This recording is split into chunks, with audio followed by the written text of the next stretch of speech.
Hey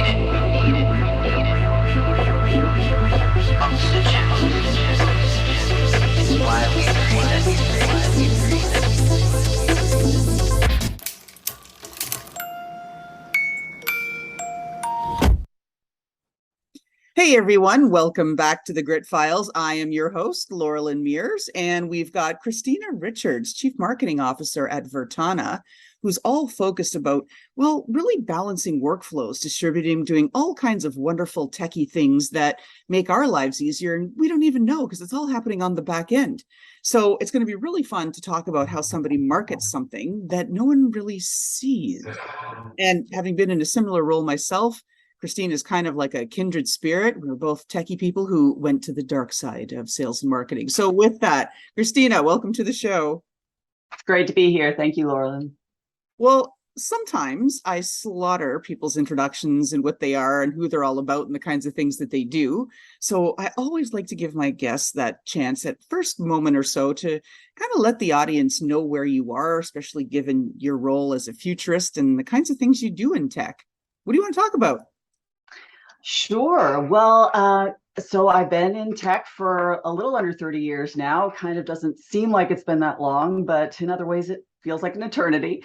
I've been in various different types of technology, starting out as an engineer in telecommunications, spending some time in IoT. Now I'm in the SaaS world.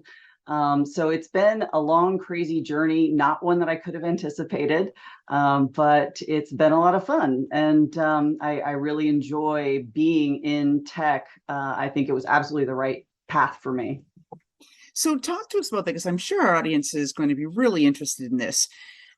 We are increasingly hearing from people and advisors that we shouldn't be all worried about like, oh, stick with one career or one anything. I mean, reinvention is kind of like, well, you know, it's kind of the soup du jour, right? Like we're all reinventing every day. Oh, completely. Yeah, if somebody were asking my advice today, I would say ignore the old advice. The reality of the new world is that people will have one, two, sometimes three careers. And my career path has been far more diverse than I ever could have imagined when I graduated with my electrical engineering degree back in the 90s, right? I was thinking at the time kind of VP of engineering. That was pretty much, where I wanted to go, over time. But, and my first job after university was with Nortel Networks. So I grew up in Virginia, went to Virginia Tech, came to Nortel Networks, and they were a multinational telecommunications provider. Some of you guys might remember them, but they kind of had a sad end there in the aughts. But it was great. At first, at 26, I became the youngest manager in the engineering department and the first ever female manager in my particular engineering division. But after a little over a year or a little under a decade as an engineer, I transitioned into this program that Nortel had to kind of develop its future leaders, let's say, about 150 people from across the globe. This is back when Nortel was really large. And from that program, I got the opportunity to serve as the business operations leader for their then $6 billion carrier networks program division. That eventually went over to Ericsson. But that generated the opportunity for me to get my MBA. And at the time, my goal was to become a GM in one of Nortel's business divisions. And what that meant at that point in time was you needed to be a leader in multiple different disciplines. And so I'd already done engineering and business operations. So I decided to go and work in marketing for a while in one of our newer business lines. And but while I was there, Nortel kind of met its untimely end. But the other thing that happened is, as I got into marketing, I realized it was kind of a place where I could leverage both of my business and my technology experience to really move the value of a company. And when Nortel met its untimely end, I was like, this is the place for me to stay. And so I went in a new direction, went to a startup, my first startup, been with Nortel for all of my career, called Skyfiber. And I started out as a director, ended up as the VP of marketing and sales there. Then in 2012, after that was done, I had my own entrepreneurial business for a while, which I I would encourage anybody to try to get a little bit of that experience as they go along. It taught me things you can never learn in the corporate world, and it just gives you a whole different perspective on what's really important in business. So I always value that experience when I see it on people's resumes. But as much as I enjoyed that, I ended up getting recruited to Silicon Valley. So I've been in Dallas this whole time, came to Silicon Valley to work with a startup called Aoptics, was hoping to get my IPO badge, didn't with that particular company, but then moved to an IoT company called Eris, and now with Virtana. And so it's been a wild ride. I couldn't have predicted it, but I'd say that what I recommend to people listening who might be earlier in their career, be open to opportunities. Don't discount an opportunity just because it doesn't fit the normal path, because I couldn't have predicted my path, but I wouldn't have had it any other way. Let's talk for a moment about being able to straddle really that whole like marketing, which is all about communicating and positioning and messaging. And it's pretty much antithetical to everything that engineering stands for, which is like super structured and linear and all of the rest of that. So what are your thoughts on students and rising professionals today having the opportunity to be able to work in both to make them deeper and better in whichever path they choose? What are your thoughts on that?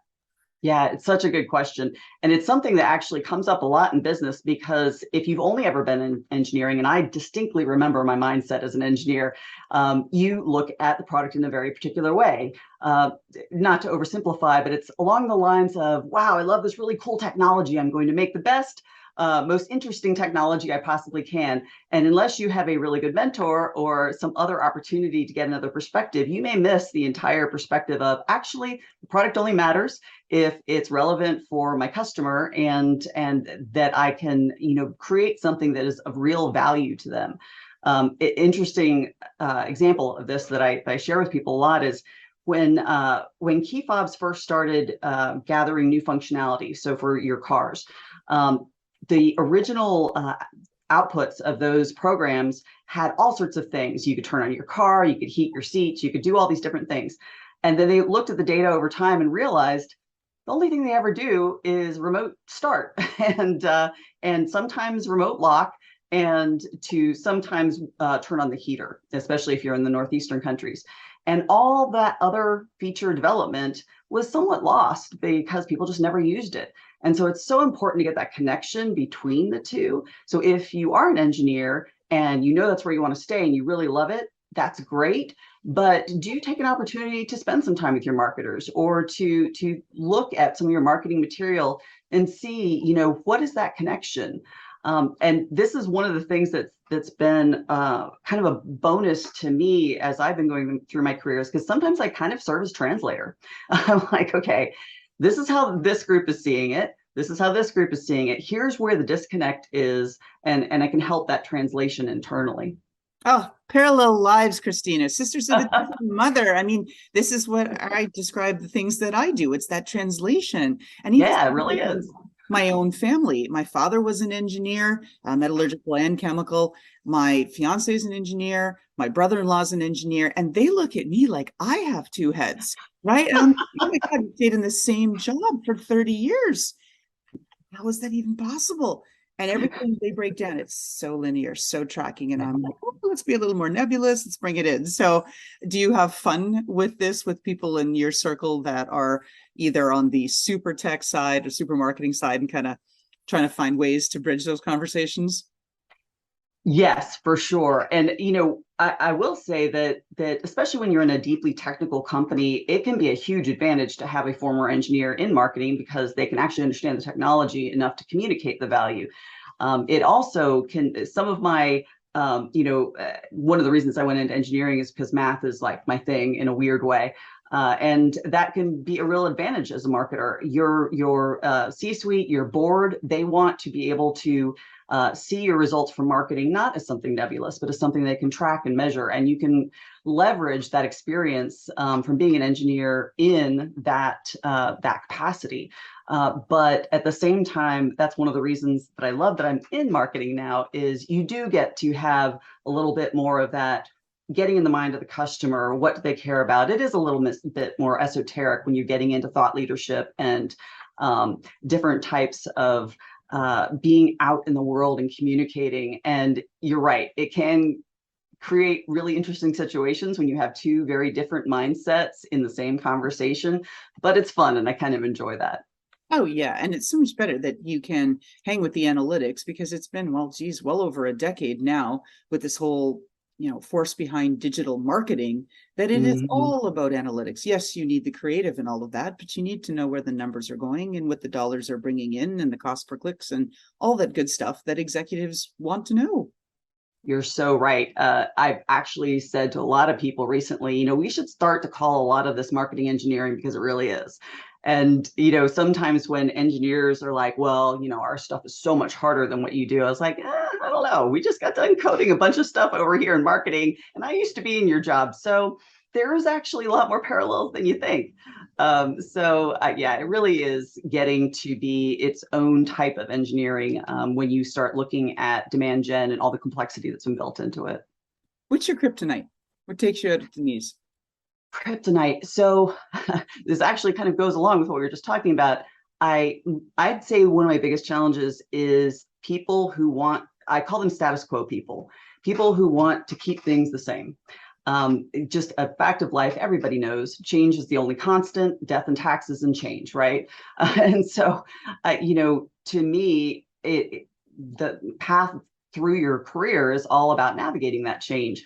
And there's a lot of folks that I've run into along the way that are just fighting tooth and nail to keep things the same, to keep their environment the same, to keep the way you go to market the same, to not have anybody move their cheese, if you remember that from a couple decades ago. And I think that is just it's a challenge to deal with. You have to work with it because there's always going to be people like that. But that's the thing that I struggle with the most, I'd say. Oh, yeah. So we're going to dig into some of the other bits now, kind of that personal development side of things. So I've got my little magic wand for people that are listening and can't see this. Now, we waved this, Christina. Who should be listening to this podcast right now? So from the career path perspective, earlier people in their career who are trying to decide if they want to stay as an engineer, I think that would be helpful. From a women in tech perspective, I'd love to tell women in tech some things that I've learned along the way.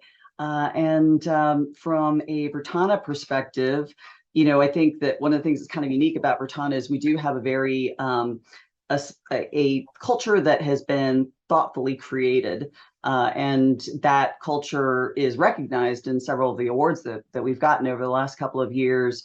One is Comparably's Best Place to Work for Women. There's been diversity awards as well. And so, in terms of both Virtana as a place to work, as well as Virtana in our actual, product space and the interesting things that we're doing there, bridging multi-cloud. I think that if there's any buyers out there, I would love to engage them and have them come to our website or get a chance to talk with our sales folks. So one of the things that I've been really tracking, especially because you're in telecom, this whole artificial intelligence and machine learning, back to where we started at the beginning of the call, doing all of that background stuff. Sure, we see the chatbots and the front end and the customer experience, but how AI and ML is really poised to take telecom and to the whole next sort of level of things with optimized network, product performance, efficiencies, all of these kinds of things. So you're a futurist. Tell us what we should expect. What's next on the horizon? Great question. So one of the things, and my VP of product and I talk about this a lot. One of the things that's interesting about AI and ML is that it's a term that's thrown around a lot, not always in situations where it's truly AI or ML. Just kind of by definition, you need to be pulling in a lot of data and then having learning machines that actually can create outcomes from that data in a thoughtful way, right? And so if it's just a bunch of data and you're just running some algorithms on it, it's not the same thing. So we've got the first thing I'd say is right now I feel like it's a bit more of a marketing term in a lot of situations where it's used. But you're right. In the future, it will be a real thing that is across multiple products. And what I think we should look for is, I don't know if you've had this experience, but lately I've experienced it where technology that I've counted on for a long time continuously changes in a way that's not helpful to me. Like the start of our call, where I was waiting for Zoom, which I use 1,000 times a day, and it decided at that inopportune moment to unload a whole new package and update. So we started late. Like that? Exactly like that. It's exactly like that. And, I was just talking to a good friend of mine the other day saying that, as much as technology really makes our lives better, we're getting to this point of diminishing returns where we're updating and changing so quickly that every day I have to learn 10 new programs or 10 different ways that a program is now going to work. I think that one of the many things that we could see in the future is a lessening of that pain, because you get more learning about how I use a program, how you use a program, to make better choices about when they're going to update something, not right before you have a meeting. If this person has never used these 10 features over here, am I going to force something to be pushed to her, or to require her to relearn something she's been using for 10 years? Another example, and this isn't really on the AI/ML perspective, but in PowerPoint, I'm a PowerPoint power user, have been for probably 20 years now, right? And they're trying to force feed me things that would have only been useful to me in the first 2 years of using PowerPoint. And if they had a true machine learning backing up the data that I'm sure they're pulling every single day from how I use PowerPoint, they would be able to identify, okay, this user is going to get no value from these things we're pushing to her. Instead, let's only push things that elevate her this way and this way. Those are the kind of things that I would like to see soon, but that we definitely will see at some point coming through. And maybe 5 years from now, you and I will be having coffee and be like, hey, they finally got there. But yeah, it's not today. Well, we're almost out of time, so we're just going to get a couple of two more questions, and we're going to quickly squeeze them in. Christina, okay. This is my undo button. Again, people in the audience, they can't see this. I'm hitting a button. What do you undo, personally or professionally? One thing, quickly. You know what? I'm going to have to say I wouldn't undo a thing, because at times there were things that looked like mistakes, but when you get a little bit of perspective on them, there's always a reason. And like I said, I couldn't have predicted my path. At times there were things I wanted to undo, but now I know it was all necessary and it all got me to where I am today. I love the back end of that answer. We always hear on this show people wouldn't undo anything, but the way that you've described it with that rich context, I think is really powerful. Last question, Christina, bring it home.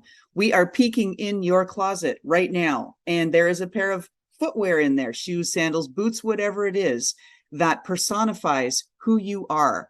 Describe that footwear to us and why it represents you. Oh, that's easy. My hiking boots. I'm an avid hiker. I live near redwoods. So lucky to be in the redwood forests all around me here in Northern California.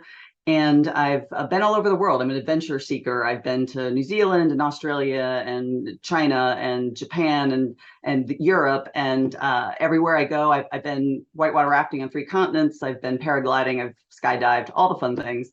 All the dangerous things, as some of my friends say. But I love it. And that's who I am. Fantastic. Thank you so much for that. Christina Richards, CMO of Virtana. Check it out. And don't forget to subscribe to our show. Thank you, Christina. You're welcome. Take care. And how about that fantastic intro by Touch Circle?